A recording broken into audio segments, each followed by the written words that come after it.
നമസ്കാരം, VCV ന്യൂസിലേക്ക് സ്വാഗതം. ഞാൻ VC മനോജ്. ആദ്യം പ്രധാന വാർത്തകൾ. വടക്കാഞ്ചേരി ഫോറസ്റ്റ് റേഞ്ചിന്റെ പരിധിയിൽ വരുന്ന മായന്നൂർ ഫോറസ്റ്റ് സ്റ്റേഷൻ പരിധിയിൽ കാട്ടുപന്നിയെ വേട്ടയാടി ഇറച്ചി വിൽപ്പന നടത്തുന്ന സംഘത്തിലെ പ്രധാനികളെ വലയിലാക്കി അന്വേഷണ ഉദ്യോഗസ്ഥർ.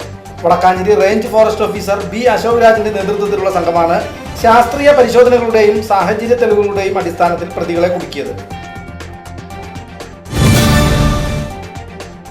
വടക്കാഞ്ചേരി കുണ്ടന്നൂരിൽ വൻ സ്ഫോടക വസ്തു ശേഖരം പിടികൂടി. രഹസ്യ വിവരത്തിന്റെ അടിസ്ഥാനത്തിൽ കുണ്ടന്നൂർ തെക്കേക്കര വെട്ടിക്കൽ പാലത്തിന് സമീപം സുന്ദരാഷന്റെ ഉടമസ്ഥതയിലുള്ള സ്ഥലത്താണ് വടക്കാഞ്ചേരി CA റിജിൻ M. തോമസിന്റെ നേതൃത്വത്തിൽ നടത്തിയ പരിശോധനയിൽ സ്ഫോടക വസ്തുക്കൾ പിടിച്ചെടുത്തത്. സുന്ദരാഷനെ പോലീസ് കസ്റ്റഡിയിലെടുത്തു.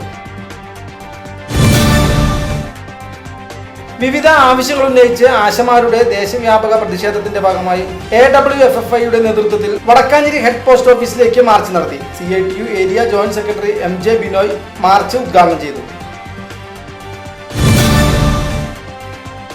വടക്കാഞ്ചേരി തിരുത്തിപ്പറമ്പിലും പുതുരുത്തി ജനപ്രിയ നഗർ ബസ് സ്റ്റോപ്പിനടുത്ത് വെച്ചും ലഹരി വിൽപ്പന ചോദ്യം ചെയ്തതിന്റെ പേരിൽ വെട്ടിപ്പരിക്കേൽപ്പിച്ച് ഒളിവിൽ പോയിരുന്ന 2 കേസുകളിൽപ്പെട്ട പ്രതികളെ മണിക്കൂറുകൾക്കുള്ളിൽ പിടികൂടി Vadakkanchery police. Vadakkanchery police inspector Rijin M. തോമസിന്റെ നേതൃത്വത്തിലുള്ള പോലീസ് സംഘമാണ് പ്രതികളെ മണിക്കൂറുകൾക്കുള്ളിൽ പിടികൂടിയത്.